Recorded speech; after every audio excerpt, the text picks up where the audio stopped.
बड़ी राहत मिली है और गिरफ्तारी पर रोक अभी भी जारी रहेगी। तो पुलिस ने केस डायरी जमा की। अगली सुनवाई तक गिरफ्तारी पर रोक रहेगी। 25 जून को होगी अगली सुनवाई। बड़ी खबर आपको बता रहे हैं, फैजल खान को कोर्ट से बड़ी राहत मिली है। आज सुनवाई थी और बड़ी राहत फैजल खान को दी गई है। गिरफ्तारी पर फिलहाल रोक जारी रहेगी।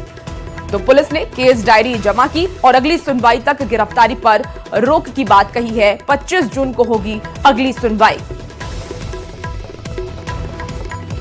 तो फैजल खान कोर्ट को बड़ी राहत मिली। देखिए, फैजल खान को कोर्ट से अब बड़ी राहत मिली है। आज कोर्ट में सुनवाई थी फैजल खान की गिरफ्तारी को लेकर के और अब उनकी गिरफ्तारी नहीं होगी। अगली सुनवाई 25 जून को होने वाली है और 25 जून को पता चलेगा कि फैजल खान अब गिरफ्तार होंगे या फिर नहीं होंगे। लेकिन फैजल खान को राहत मिली है, उनकी राहत बरकरार है। आपको इस वक्त की ये बड़ी खबर बता रहे हैं फैजल खान से जुड़ी हुई।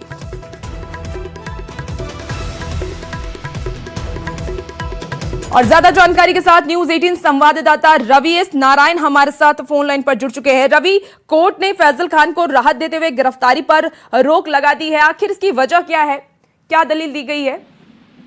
देखिए, आज जो सुनवाई हुई वो फैजल खान के लिए बड़ी राहत वाली बात है, क्योंकि आज केस डायरी जो है वो कोर्ट ने मांगा था। पुलिस ने आज जाकर केस डायरी जो है वो सबमिट किया और सुनवाई हुई। सुनवाई के बाद जो है कोर्ट ने माना कि फिलहाल जो स्थिति है उसमें जो गिरफ्तारी है, जो रोक लगाई गई थी 20 तारीख तक, आज उसे अगले तारीख तक जो है वो बढ़ा दिया गया है और अगली सुनवाई जो है वो 25 जून को होगी।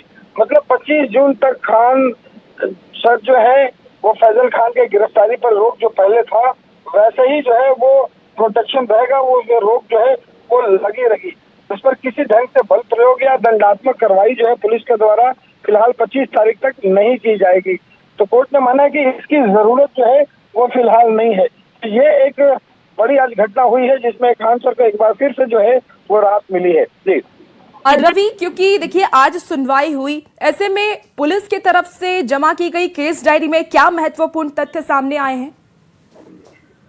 देखिए, अभी तक जो घटनाक्रम हुए हैं, आज जो डायरी मांगी गई थी उसमें न सिर्फ जिस दिन घटना हुई है तब से फायरिंग हुई थी और फायरिंग करने के बाद जो है ये रोशन आनंद के तरफ से जो FIR दर्ज किया गया था, जिसमें हत्या करने के कोशिश और आर्म्स एक्ट पर जो मामला दर्ज किया गया था, उसके साथ साथ अभी तक जो डेवलपमेंट हुआ है, किस तरह जो है आगे और बात बढ़ी है। रोशन आनंद जो है उनकी अभी जमानत हुई है, उसमें केस डायरी में बताया गया। उसके बाद में जो नया हत्या जो हुई है, लगातार तमाम जो डिटेल्स अभी तक जो भी घटनाएं हुई हैं उसको अद्यतन। अच्छा रवि, बिल्कुल, क्या ये राहत फैजल खान के लिए कानूनी जीत मानी जाए या सिर्फ अंतरिम राहत? निश्चित रूप से फिलहाल अंतरिम एक राहत मानी जाए, क्योंकि ये लगातार जो है विपक्षी की तरफ से वो कहा गया कि ये बाहर इन्हें गिरफ्तार किया जाना चाहिए। पुलिस भी जो है वो लगातार गिरफ्तार नहीं कर पाई और कोर्ट ने उन्हें राहत दी, गिरफ्तारी पर रोक लगाया। लेकिन कोर्ट को ऐसा लगता है कि फिलहाल इस मामले में जो जांच है पुलिस आगे जांच करे और आगे सुनवाई जो होगी, सुनवाई में जैसी बातें दलीलें आएंगी उस अनुसार कार्रवाई जो है वो कोर्ट करेगी। लेकिन फिलहाल एक अंतरिम रूप से एक राहत कह सकते हैं। बिल्कुल बिल्कुल रवि, आप नजर बना के रखिए और देखना होगा 25 तारीख की सुनवाई में क्या कुछ फैसला लिया जाता है, क्या फैजल खान गिरफ्तार होते हैं या नहीं होते हैं। बहुत शुक्रिया रवि तमाम जानकारी के लिए।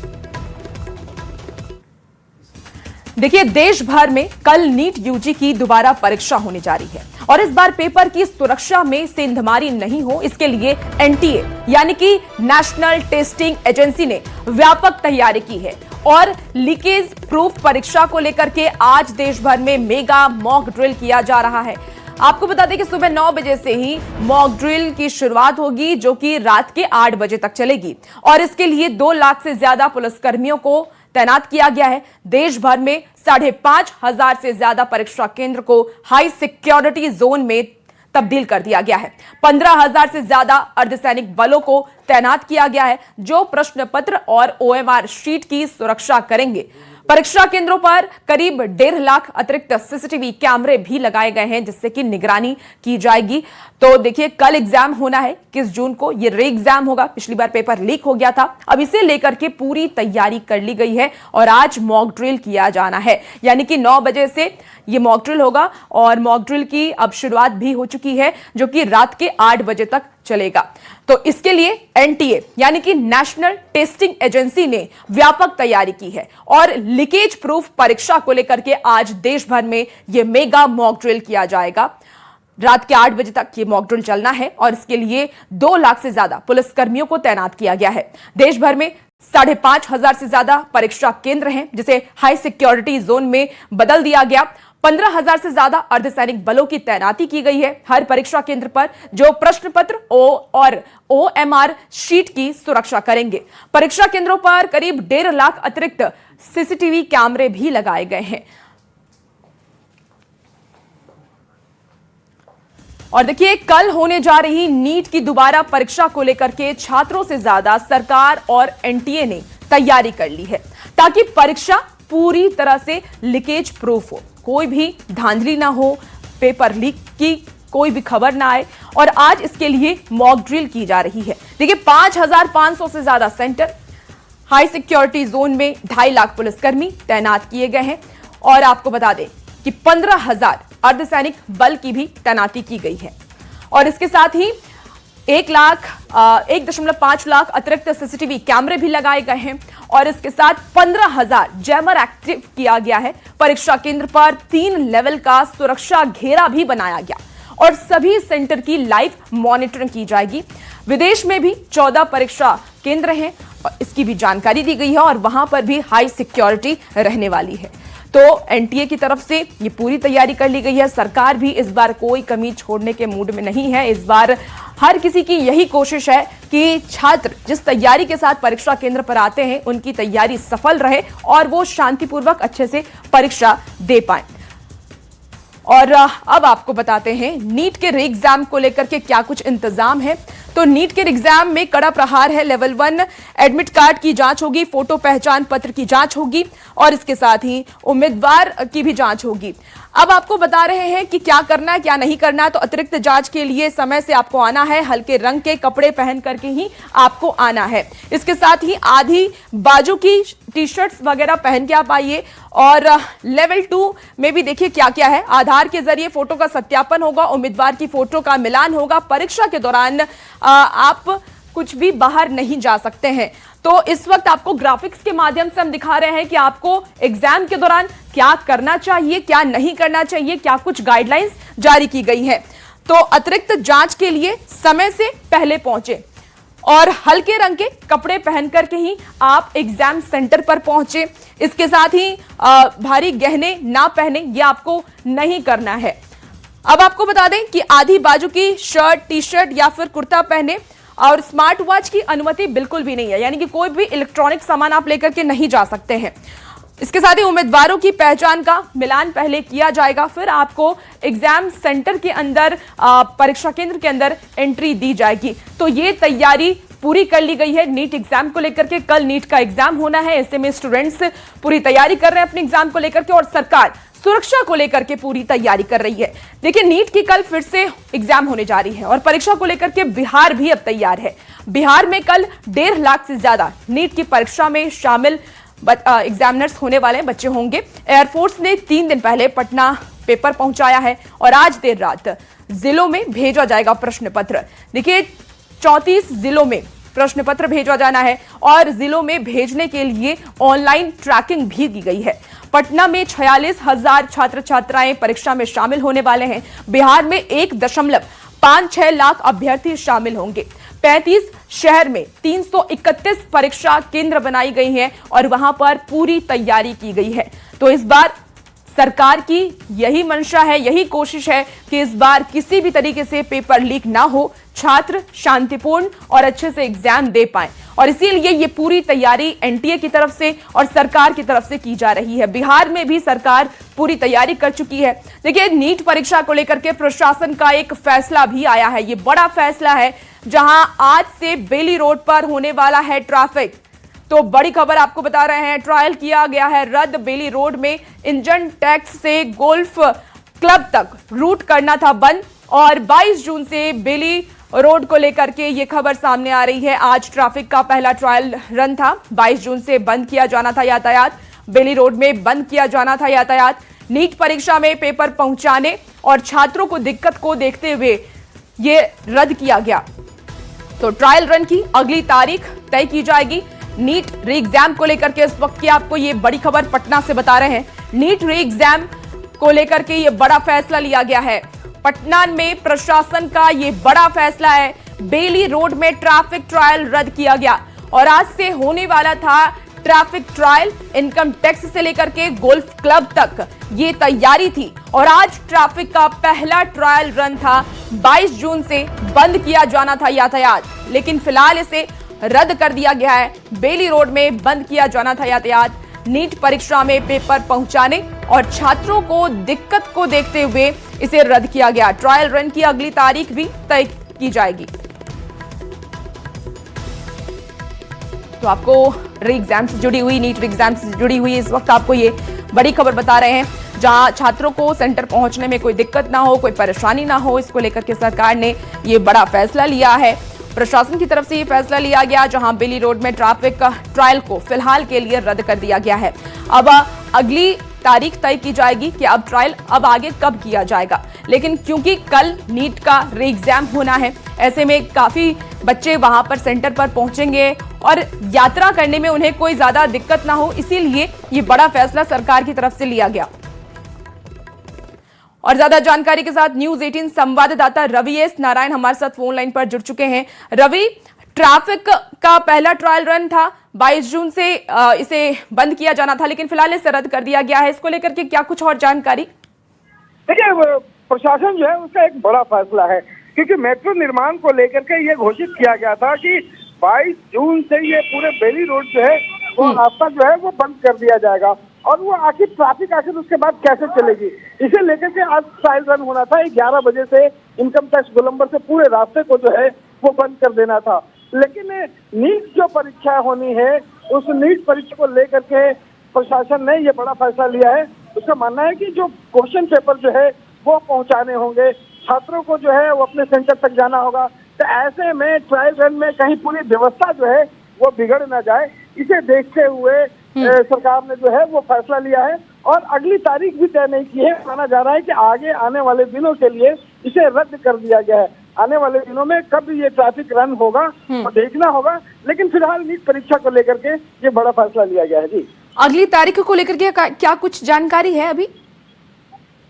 पुलिस का कहना है कि जिस तरीके से ये पूरी ट्रैफिक व्यवस्था जो है वो बेली रोड जो है नेहरू पथ, ये पटना का सबसे सेंटर पॉइंट है। तमाम रास्ते जो है यहाँ से अटल पथ जाना हो, मरीन ड्राइव जाना हो या और कई रास्ते पे जाना हो, ये मुख्य सड़क है और इसे अगर बंद किया जाता है तो बाईपास में जो रोड है क्या वो सह पाएगा या नहीं सह पाएगा, इसका आकलन अभी तक नहीं किया गया है और यही कारण है कि अगली तारीख जो है वो तय नहीं की गई है। माना जा रहा है कि पूरी तरह से करने के बाद अगली तारीख की घोषणा की जाएगी। बिल्कुल ठीक है रवि, बहुत शुक्रिया आप जानकारी के लिए। दानापुर से आपको ये बड़ी खबर बताते हैं, जहां नौबतपुर थाना क्षेत्र में 2 डांसर से गैंगरेप की वारदात हुई है। दोनों आपस में बहनें हैं और झारखंड की रहने वाली बताई जा रही है। वारदात को लेकर के थाने में प्राथमिकी दर्ज कराई गई है। जानकारी के अनुसार 18 जून को एक तिलक समारोह में दोनों बहनों को डांस के लिए बुलाया गया था। आरोप यह है कि मुन्ना कुमार और उसके चचेरे भाई सूरज कुमार और उसके साथी समेत कुल 13 लोग उन्हें बंधक बना करके ले गए और फिर दोनों के साथ सामूहिक दुष्कर्म किया गया। पीड़ितों ने नौबतपुर थाने में पटना के संबंध में 10 नामजद और 3 अज्ञात व्यक्तियों के खिलाफ मुकदमा दर्ज कराया है। नौबतपुर पुलिस ने मामले की पुष्टि करते हुए जांच करने की बात कही और पीड़ितों के बयान के आधार पर पुलिस ने एक आरोपी को गिरफ्तार भी किया है। थाना अंतर्गत 2 महिलाओं के साथ सामूहिक दुष्कर्म की बात प्रकाश में आई है। इस संबंध में दोनों महिलाओं का बयान दर्ज कराया जा रहा है तथा दोनों महिलाओं का चिकित्सीय जांच भी कराया जा रहा है। एफएसएल टीम को घटनास्थल पर बुलाकर आवश्यक साक्ष्य संकलन किया गया है। तकनीकी एवं अन्य साक्ष्य संकलन भी किया जा रहा है। इस संबंध में एक विशेष टीम का गठन कर अग्रतर अनुसंधान किया जा रहा है तथा जो भी अभियुक्त है उनके विरुद्ध लगातार छापेमारी की जा रही है। इस संबंध में कांड दर्ज कर अग्रिम कार्रवाई की जा रही है। और ज्यादा जानकारी के साथ न्यूज 18 संवाददाता अमरजीत शर्मा हमारे साथ फोन लाइन पर जुड़ चुके हैं। अमरजीत, 2 डांसर के साथ गैंग रेप की वारदात को अंजाम दिया जा रहा है और ऐसी खबरें इसके पहले भी कई आ चुकी हैं। ऐसे में पुलिस की तरफ से क्या कुछ कार्रवाई अब की जा रही है? जी देखिए, पुलिस लगातार इस मामले में छापेमारी कर रही है और जो लगभग जो 10 नामजद हैं और 13 अज्ञात हैं, उनको पकड़ने के लिए अभियान चलाई हुई है। एक स्पेशल टीम गठित की गई है। हालांकि एक गिरफ्तारी हुई है। हालांकि अभी पुलिस इस मामले में पुष्टि नहीं कर रही है, लेकिन एक गिरफ्तारी हो चुकी है और इस मामले में जो और आरोपी हैं उनकी गिरफ्तारी के लिए भी लगातार छापेमारी की जा रही है। इस मामले में छात्रा से खुद डीएसपी ने पूछताछ किया, उसके बाद जो है महिला पुलिसकर्मी ने पूछताछ किया और पूरी जानकारी इकट्ठा किया है। इन्होंने जिस तरह से आवेदन दिया है उसके आधार पर जो है पुलिस कार्रवाई कर रही है। बताया जाता है ये दोनों बहनें झारखंड के रहने वाली हैं। झारखंड से यहाँ उन्हें तिलक समारोह में डांस करने के बहाने बुलाया गया था और उसके बाद बंधक बना करके इनके साथ जो है दुष्कर्म की घटना को अंजाम दिया गया। युवक ने गैंगरेप किया है, क्या कुछ जानकारी है?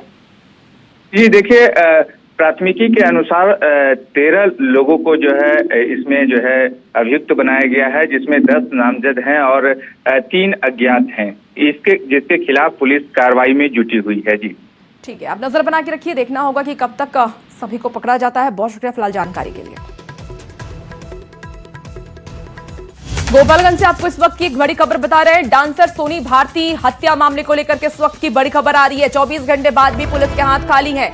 पुलिस एफआईआर में 4 नामजद आरोपी, अब तक 4 आरोपी फरार हैं। स्टेज से खींच करके मारी थी गोली, गलत नियत से स्टेज से खींचा गया था। इस वक्त की आपको ये बड़ी खबर गोपालगंज से बता रहे हैं, जहां डांसर सोनी भारती हत्या मामले को लेकर के पुलिस के हाथ अभी भी खाली हैं।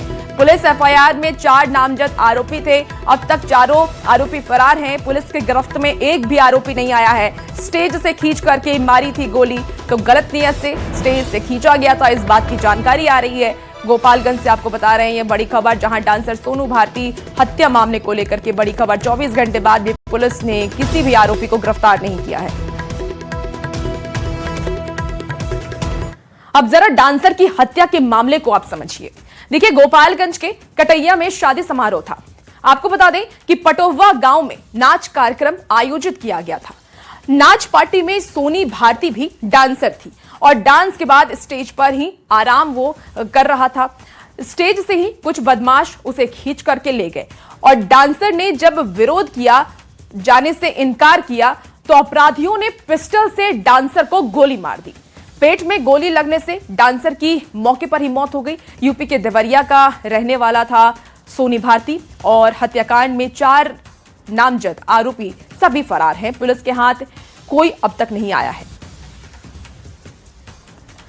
तो ये बड़ी खबर आपको बता रहे हैं और लगातार आपको बता दें कि इस तरह की खबरों से यही समझ आता है कि बिहार में लॉ एंड ऑर्डर का खौफ खत्म हो चुका है।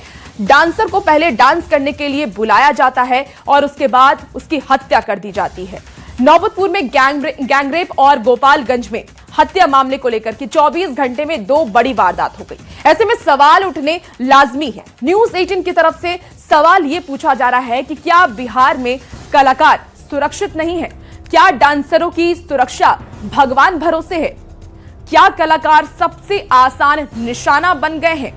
अपराधियों में पुलिस का खौफ क्यों नहीं है?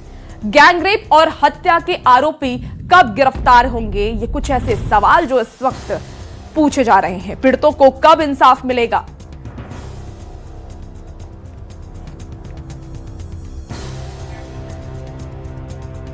चलिए, खबर अब आपको मोतिहारी से बताते हैं, जहां छोड़ादानो थाना इलाके में पुलिस ने बड़ी कार्रवाई करते हुए 23 नाबालिग डांसर और एक नाबालिग लड़के को ऑर्केस्ट्रा संचालक के चंगुल से मुक्त कराया है। वहीं 3 ऑर्केस्ट्रा संचालक को गिरफ्तार भी किया गया। दरअसल Raj musical group, Rajendra Paswan musical group और राम बाबू यादव म्यूजिकल ग्रुप के साथ साथ कई म्यूजिकल ग्रुप में नाबालिग लड़कियों और लड़कों से जबरन काम करवाया जा रहा था। लगातार सूचना ये मिल रही थी कि नेपाल, बंगाल, यूपी से नाबालिग लड़कियों को बुलाकर ऑर्केस्ट्रा में डांस कराने के नाम पर उनका आर्थिक और मानसिक शोषण किया जा रहा था।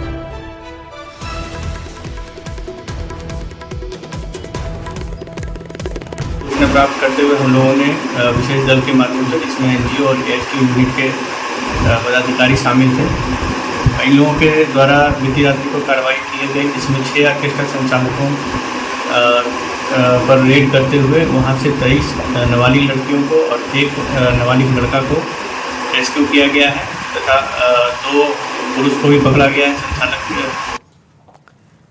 और फिलहाल इस बुलेटिन में